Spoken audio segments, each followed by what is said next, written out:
They love Chris. They don't even know who I am.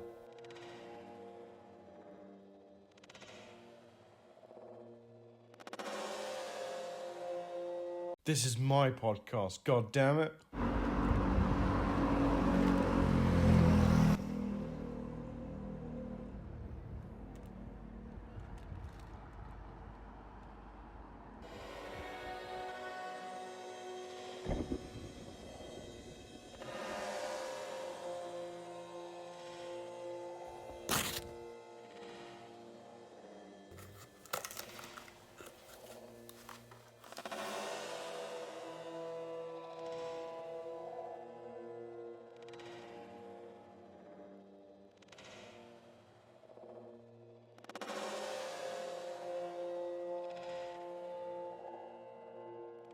I wish I was the face of this podcast.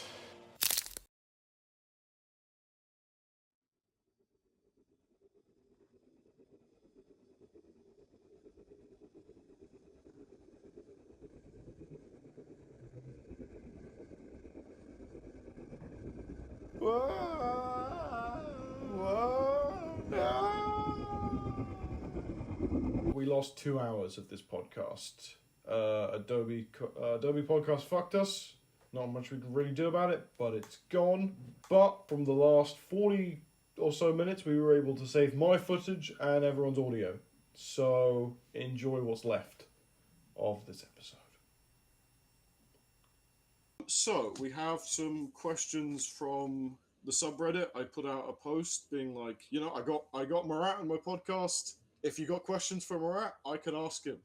Just a little disclaimer, I have cleaned up the questions just to smooth them out, just so that they're sort of easier to ask and written kind of. So if anyone has a problem with me cleaning them up, that's they can have that problem with me. I can live with that. But just as a disclaimer, these aren't worded exactly as how they had worded them for the people who tune in. Okay. The first question is from Gabriel Riart. I don't know if I've pronounced that correctly. If I haven't, they can send me a message with the exact pronunciation. I butcher names all the time, so. Yeah, it is what it is. Any chance you'd bring back Demon Slayer? There's a chance. There's always a chance. She was just in Lethal Ladies, so we brought her back for the crossover. Yeah, there's always a chance. There's nothing planned right now, but there's always a chance. Okay, the second question is from friend of the show, Martin, who is one of the moderators over on the Bad-Rock subreddit. Hey, Martin. He put in a ton of questions, and I kind of worked in a couple of them earlier, so you wouldn't get like a parade of questions from just Martin. So I've only got 2 left. The first one is, in the OG Brigade, only 3 out of the 4 birds of prey are named. In Final Stand, we encounter a character called Talon. Is this character meant to be the same as Volume 1's Talon, the unnamed 4th bird, or a new character entirely? It's Talon. It's just, I think the letter thought it was a misprint or, a typo in the script. Yeah. And we didn't catch it when we did the final, Passover. Is there a name for the 4th bird of prey? Is that a mystery or... You know what? There was a name. We never named them in the book, and I could not tell you what that name is off the top of my head. I'm sure there's an old pad somewhere in my mom's basement that has a name on it. For the sake of Martin, maybe one day throw in the 4th name or come up with one. We could do it now. We could come up with a new name for the character right now. I vote Martin. Martin, the 4th bird of prey. I like. Fourth bird of prey is about part with 2 ends, like a dash and 2 ends. So Martin. Martin. Okay, it's canon now. You've said it. So okay, we've just named an Extreme Universe character because you're the creator. You could do that. Exactly. I imagine the I is a Y also. Oh, we did that a lot. Yeah. Martin. Yeah, I want to see that in an Extreme book. Because he would be over the fucking moon. He's he's the guy who runs the Extreme Universe fandom page. So he's responsible for all the wiki, all of the archiving of this information. If you could put that in a book, you'll have my admiration and respect. I mean, you already have that. So I'll try to work it. I'll try to work it in. Okay, the second question from Martin is, in Youngblood 9, you introduced the character Free Agent. In the issue, he's implied to be the Golden Age diehard. In the marketing for the time, outright confirms it.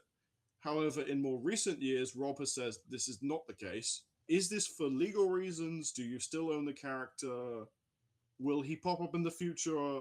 And do you still think he's the Golden Age diehard? I know it's a bit of fucking word salad, but I tried to clean up the question as best I could. Here's the thing. Free Agent is Rob's character. He's not my character. So I know at the time he obviously was meant to be the Golden Age diehard. But, things change, and Rob changed his mind, and I guess now he's not. That is just the most honest, straightforward answer I could give. That's fair enough. I think Martin has a little bit of emotional investment in this because Rob and him got into an argument on Rob's Facebook about this exact topic, and Rob banned him from the Facebook group. So, I remember that argument. I think Rob's argument was, I created the character, I would know.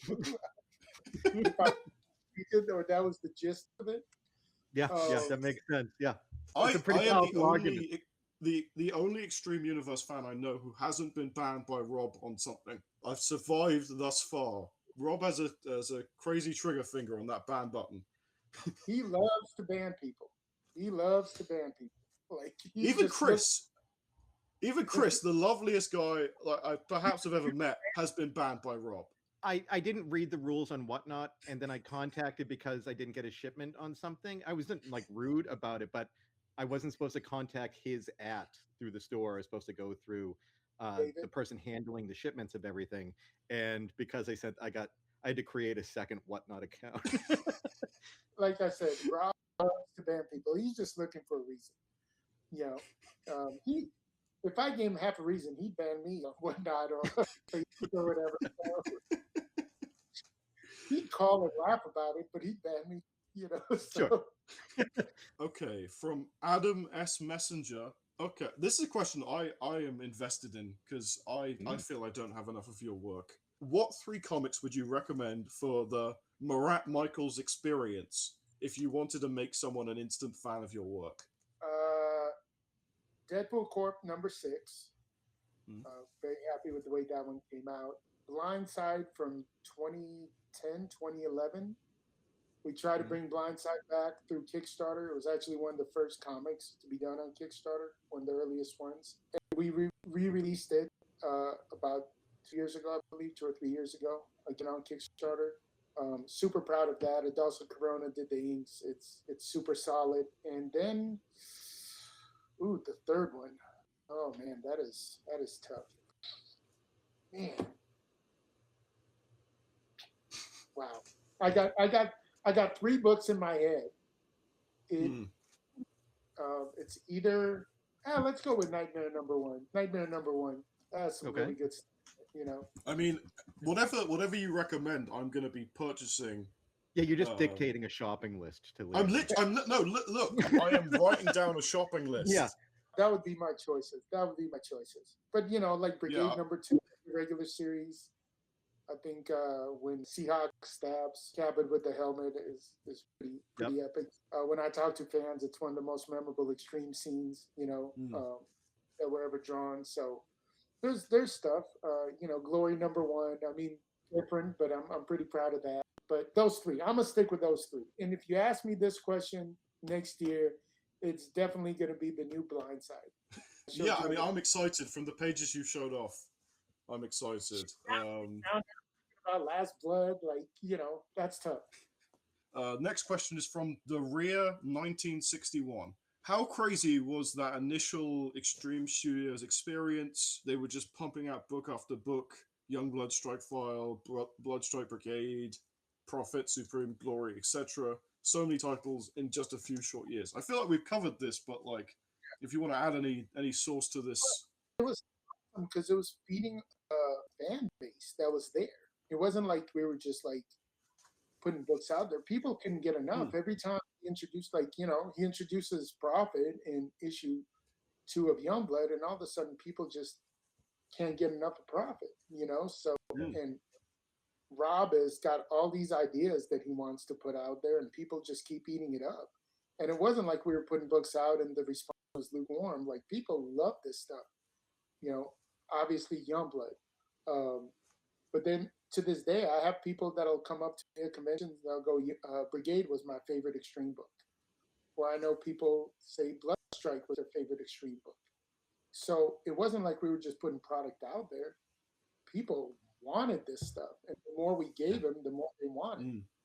It was just so, yeah, the excitement was palatable because it was legit there. It wasn't made up in any way. It was, the fans were dictating how many books we were putting out in the product. Because trust me, if Youngblood and Brigade didn't work, you would never have seen a Supreme or a Bloodstrike or any of that stuff. The success of those books and the response to those books is why all the other stuff happened. Yeah, that makes sense. Yeah, I mean, I'm currently trying to read every single issue of any Extreme title ever. And I'm about halfway through at the moment.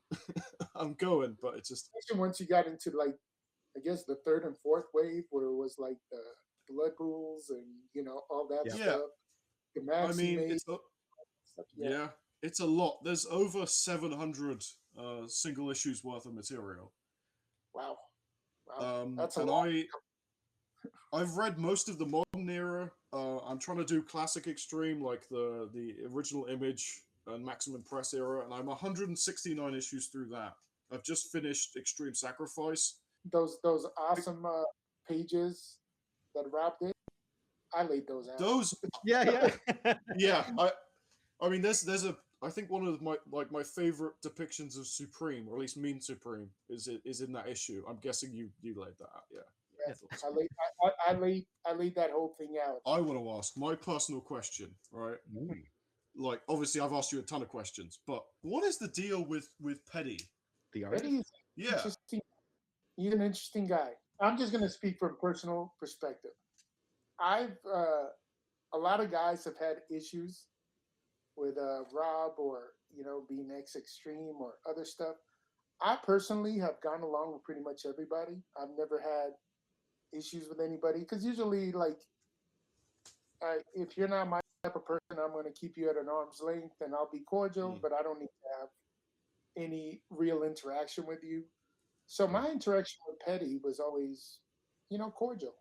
Never got any deeper, but, look, I think a lot of guys get frustrated with their careers or their own standing in the industry. And then some guys are just, different, for lack of a better term. And, Petty kind of has always, been a guy who kind of, walks his own path. And, it's a little different from the average person. And,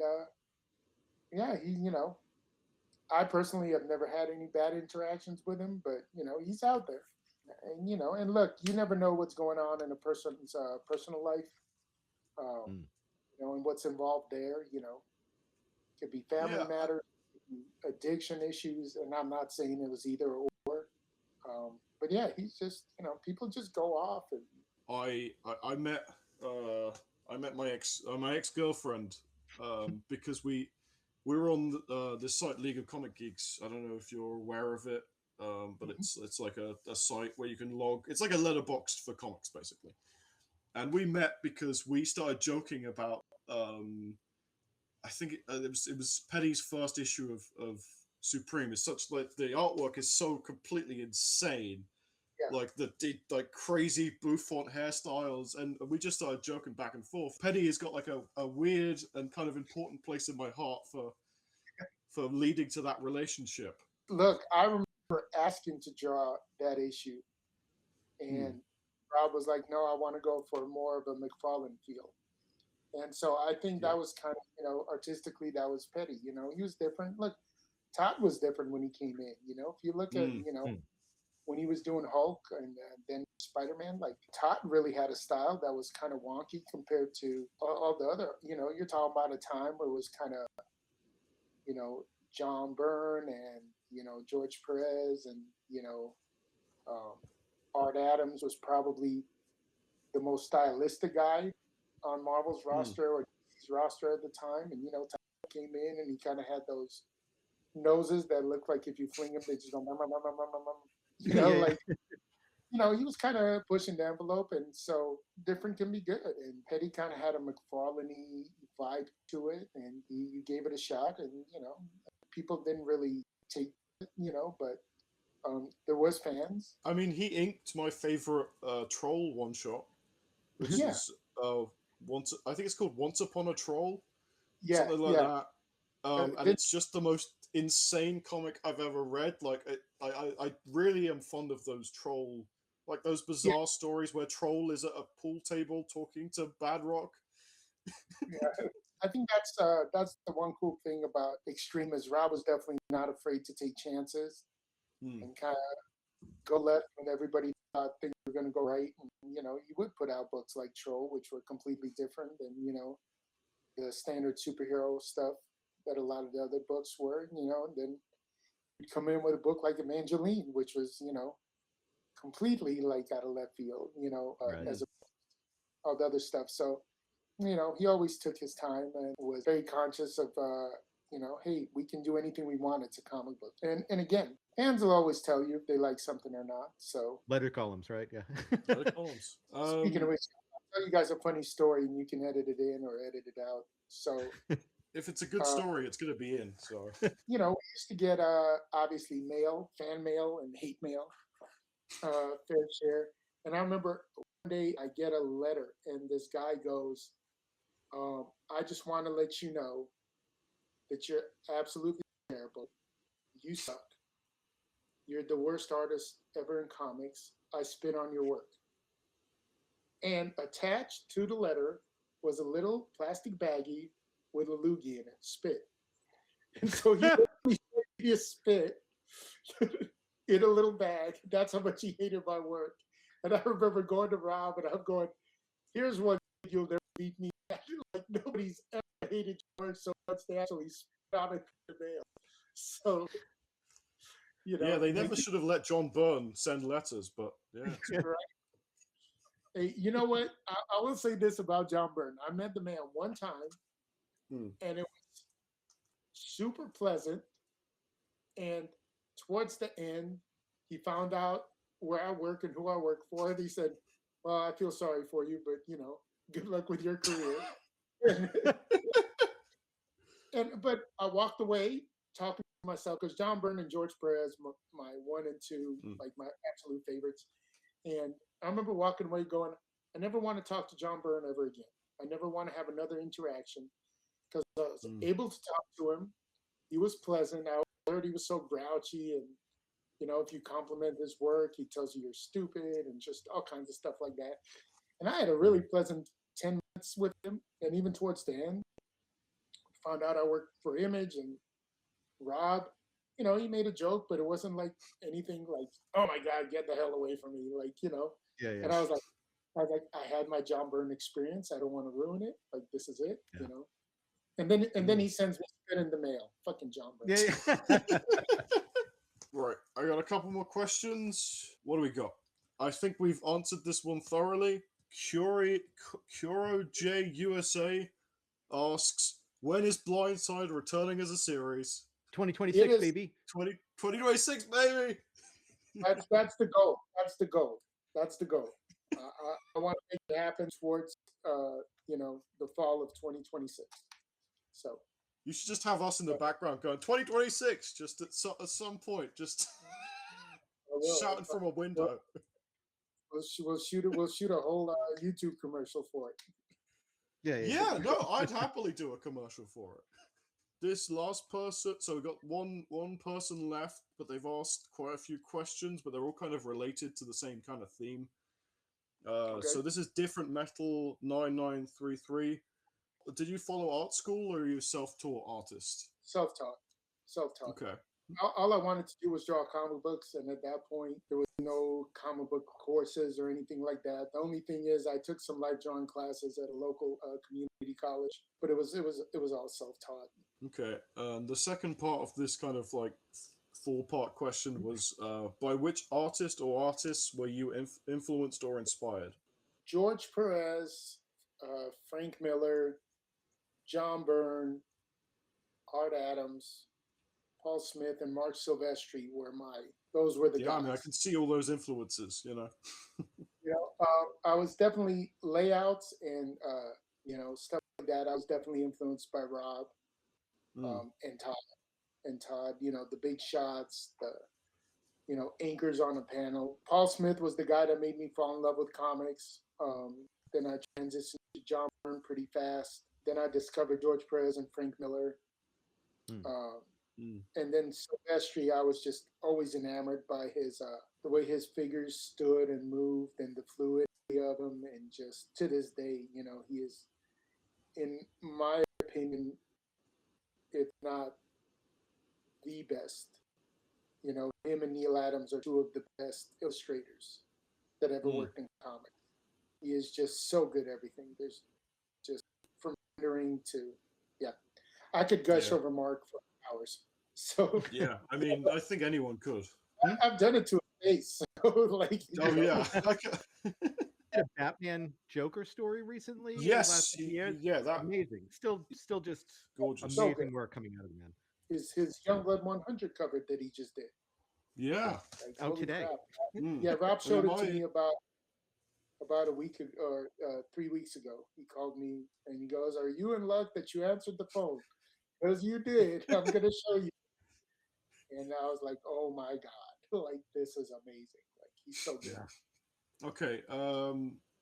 Did you have to alter your art style to fit in the Extreme Universe style of Rob Liefeld? No, I think that's the common misconception is we were just all influenced by the same thing. We were all picking up on the same tricks. So like when Wills Portacio started doing the fades, we were all doing the fade and just the translation looked very similar. When Stephen Platt did certain tricks, if we applied it to our work, or Jeff Matsuda or Jim Lee or whatever, we all just kind of filtered in very similarly. And then you got to think like, if Rob is being inked by Danny Mickey and Dan Fraga is being inked by Danny Mickey, and on top of that, they have the same type of influences, it's going to look similar. But we didn't have like, nobody was ever told draw like Rob or draw more like Rob. That was never, it wasn't a studio style. We just all happened to be kind of filtering the same influences, and also I think because we had more of a studio of self-taught guys who like go first, figure it out later, that was kind of, we just applied it to our work and it looked very similar before we all realized like, oh, hey, this is why he fades here. Like maybe we shouldn't start fade, at the top of the bicep. Maybe it's, we started at the middle because that's the whole point, to show roundness. So as you figure it out, but the mistakes look very similar, but there was never house style. That's funny. So as opposed, when you're saying self-taught, but it was really kind of everybody polishing against each other in that environment then. And yeah. I mean, again, we all picked up on the same tricks. We all had the same influences. What drew us together was we all liked the same type of things. I know Dan Fraga's kind of, I grew up being more of a early 80s, mid 80s fan because that's where I discovered comics and really fell in love with them. Was again George Perez, John Byrne, Art Adams, Frank Miller. Those were my guys. Dan's like the next generation, for lack of a better term. He grew up on Todd McFarlane, Art Adams, Todd McFarlane, Jim Lee, Rob. Those were his favorites. Yeah. So, but again, I was looking at Jim Lee and trying to soak up as much of it as I could. I was looking at the same Art Adams stuff that Dan Fraga was looking at. We were looking at the same Will stuff. So we kind of processed it a little differently, but there's a lot of similarities in the way it came out. And again, when you're being made by the same people and when you're being, colored by the same people and you're being published under the same umbrella, I feel like if I was working at Top Cow with the exact same style, people wouldn't see it as much as a Liefeld style. It was because I was working, and especially early on, the first run of Brigade, it didn't really happen once we started the regular series. The first run of Brigade, because Norm was so raw, Rob would come in and ink a lot of the stuff and touch up a lot of the pages. And so there was Rob, on a lot of that stuff. So yeah, if it looked like Rob, it was probably because Rob was going like, I need some work, and Norm's inks weren't strong enough to say this, so I'm going to come in and polish it up and make it look a little better for everybody. Yeah, a little bit of a Paul Smith touch-up. Paul Scott, that's it. Paul Scott, the fictional inker. Yeah, Paul Scott, yes. Yeah, no, and like I said, with Bloodstrike, Rob laid that stuff out for Dan, so of course it's going to look, Dan's already influenced by Rob, and you're getting all these Rob shots and this Rob storytelling. So yeah, there's definitely a feel, but it was never a mandate, like go draw like this. Yeah, it was never. Plus, they're all working on your layouts, so it's going to have that similar feel in the story flow. Yeah. Yeah. The layout thing again, was it was more for speed and the guys definitely. I think when Rob did a layout, you felt obligated to stick super close to it. When I did the layout, I think there was a comfort level for guys to just go, I'm just doing my own thing off this. Like I'm using it as a baseline, but I'm not really following this. Yeah, there's definitely a feel there for sure. Sure. Yeah. So the last part of the question isn't really related to the rest of it. I think most of it was just asking about your style and the evolution in your early days. But the last question, I feel like we've covered this, but I'm intrigued to see if we'll find anything new. Do you have any new projects coming up, or a new title which you're going to do any pencils for? I mean, yeah, we did cover it. Obviously, I'm working on bringing back Blindside. Yep. And I'm penciling that, and obviously I'm penciling the Blood Brothers sequel. And then Blindside is actually leading into a new character that I've created called the Rainmaker. And I co-wrote that, and it's penciled by Andre Lunatic and inked by Shelby Robinson, and it is freaking awesome stuff. It's been sitting in my drawer for about 2 years now because I've had to get to the right time. I was like, if Blindside's deleting, and I'm really bad with Blindside because I keep like I told you guys, I keep redrawing pages and having them ring, and so I just have to get it done. I'm like, it's never going to be perfect. I don't have perfect talent. Like some guys have perfect talent. I don't have perfect talent. I have this will be good talent. So I just have to finish it up. And so I'm excited about Rainmaker. And that's probably Blindside is going to be 27, and Rainmaker is going to be, Blindside is going to be end of 26. And Rainmaker, we already have all 3 issues penciled, the first miniseries. The whole 3 issues already. First 2 are already inked by Shelby. They're spectacular. I love the story. I think people are going to love it. A lot of layers, very cool stuff. So I'm super excited about that project. Yeah. We'll have to have you on when Blindside finally releases. We'll have you on. It's a deal. Okay, yeah.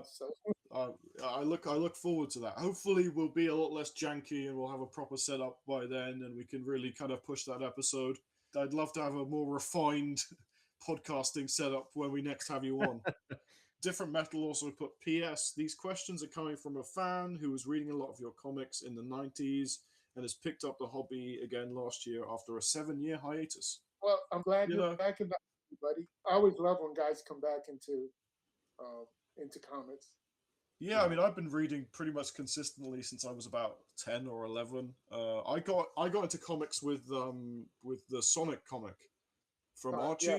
Well, I mean, what's crazy about that is it's like Terry Austin inks for like a good chunk of its run. I didn't realize I grew up with Terry Austin until I was like, oh my god, he like inked every issue of this series. Absolute inker of all time. At the recommendation of Rob, I've been reading through Doctor Strange, the what's his name? Paul Smith. Marshall Rogers? No, I'm getting to Paul Smith. I'm starting with the Marshall Rogers. So Marshall Rogers is so underrated. Oh, guy's so talented. It's crazy. His bad. Roger Stern. That's it. Roger Stern. Sure. Doctor Strange run. And it's just like as soon as Terry Austin's inks come in, I'm a writer. Like I've always been a writer. That's just what I know, and I'm trying to like get a greater appreciation of art and like understanding it. And I think that the impetus of that has mostly been Rob's observations and just listening to Rob gush about this stuff. And I'm trying to understand it and be able to tell the difference between inkers and styles and stuff like that. And it's like being able to look at these things and go, I can start to tell when Terry Austin takes over. You know, it becomes sharper. I can tell, like, I'm starting to be able to tell the difference, and I'm like, you know, I want to increase that knowledge. You know, Terry Austin elevated everybody without changing. Like literally, I go, my favorite John Byrne work, Terry Austin 8. My favorite Paul Smith work, Terry Austin 8. My favorite Michael Golden work, Terry Austin 8. My favorite Art Adams work, Terry Austin 8. Like you just go like Walt Simonson, Terry Austin 8. Like everything Terry touched, he just elevated. I mean, I'm so excited to get around to doing Camelot 3000. Terry Austin inking Brian Boland sounds like the most gorgeous thing perhaps ever put onto paper. How that is not a movie, I will never understand. Like I reread Camelot 3000 once a year because I think it's phenomenal, and I go, this is a storyboard for a summer blockbuster. Like this is like epic. It's just so good, especially with the special effects we have now. Holy crap. How it hasn't been made, I have no idea. I mean, Brian Boland is like my all-time favorite artist. I could look at Brian Boland pages for forever, quite frankly. I mean, I picked up the Absolute edition of The Killing Joke, and I just been rereading it for like the God knows how many time. I just pour over those pages. Like my favorite artists, Brian Boland. I'm a big Kevin Maguire fan. I've always loved Kevin Maguire. Great facial experience, yeah. Oh yeah, phenomenal. And I love Jason Fabok. Anything that Jason Fabok does, I'll probably pick up. Jason's great. Yeah, I mean, you know, when I answered that question, it was like my big influences as a kid. But yeah, I mean, there's so many. David Finch, Ivan Rice, Fabok is phenomenal. You know, there's so many. Brian Boland, you know, I think top one of the best of all time. Neil Adams, like so many guys. Sorry. Yeah. Got a text. Sorry for the thing. It's okay. My editor has to deal with it. I'm fine. You know. One last question is: who would you recommend us go and ask next for the podcast? Because we had one guest suggest Joe Keating, and then he ended up being like a following guest. So it's worth asking. Have you guys reached out to Dan Fraga? No, we haven't. Yeah, Dan's got some stories. I mean, he was one of the earliest guys. So it was me, Dan, and Richard Ory. We were the first three guys, you know, to be part of Extreme. So Dan, you know, he has some interesting stuff, and he's got, you know, he's fun. Norm Rappman's another guy you guys should reach out to. Norm, yeah. I assume we're in the Extreme era, so you know. Yeah, I think the question is, now that you've spoken with us, who would we not alienate? Is there? No. Dan, I think those two, Dan, Norm, Danny, Mickey, all those guys, and you know, if you have problems reaching them, let me know. I'll kind of help facilitate the connection. Oh, thanks, man. No, for sure. Yeah, no, you guys are great. I mean, this is fun. It's, you know, you're clearly fans of the books and, you know, the era. So yeah. Yeah, I mean, I realized there's no like fan like hubs for Extreme Heads aside from the ones run by Rob himself, and I was like, I kind of want an independent space for fans to just say whatever the hell they want to, you know. And so I made the Bad-Rock subreddit. Yeah, Leo wants the banhammer. I am the one who bans. Flick. Yeah. I've never banned anyone yet, but you never know. But anyway, it's like I wanted to create a fan space, and I made it, and there's now 300 members, which isn't crazy, but it's like it's nice to have a little community for Extreme Heads. And I was like, I want to do a podcast. I reached out to Chris, And we were like, let's do it. One day when the podcast is less janky, I'd like to get Rob himself on. But I feel like I would piss him off. I feel like I'd say something. Honestly, like, you never know what can trigger him, but for the most part, I don't think any of the questions or the way they're, you put him in front of me would have triggered him. The one thing about listening to interviews with Rob is, I always want to hear him talk about Extreme Comics, and everyone wants to talk about Deadpool. Yeah, and that's the one big thing about doing an interview with Rob is I could just do an entire interview where I get to talk about like Youngblood. And he'd much rather talk about that, to be honest with you. Like, he is more connected to Youngblood than he is to Deadpool. I mean, obviously, Deadpool is the big big creation for him, but his passion is more in the stuff that he did outside of Marvel or DC, not what he did for Marvel. I could gush about how much I love Youngblood Bloodsport. And he would love you guys. He would appreciate the gush. Oh, that sounded terrible. Put that out. You just keep pestering for a date. When is the next coming out? Is this finished? When is this getting finished? yeah, don't do that. Just go. No, I won't read from the Liefeld Interrupted list. I'll leave that alone. Yeah. Okay, man. Well, it's been a genuine pleasure. This has been a great time, an absolutely brilliant time. So, is there anything you want to promote before we go? If you've got any Kickstarters or anything like that, or social media, or anything you want to plug away. You can find me on Facebook or Instagram. That's where I do most of my social media and whatnot. If you're a fan of the extreme stuff, old or new, it's Marat Mychaels. Not hard to find. Mychaels with a Y, if you didn't know. Yeah, outside of that, not extreme related, but there's tons of Pooh variants for you to choose from. And we're going to keep publishing Do You Pooh until people stop liking it. And 11 years in, that doesn't seem to be slowing down. So working on that. And Pray for the Sinners coming back. It's one of my favorite properties that I've created. That's coming back on Kickstarter this fall, followed by Blindside and maybe a Christy Kringle Christmas special. So those are all on the so yeah, that's about it. Okay, I think that's everything. Yep, it's been great having you. That's goodbye from me. Yeah. All right. See you guys Thanks. next time. I appreciate you all. Yep. Take care. Keep on bad rocking. See you guys.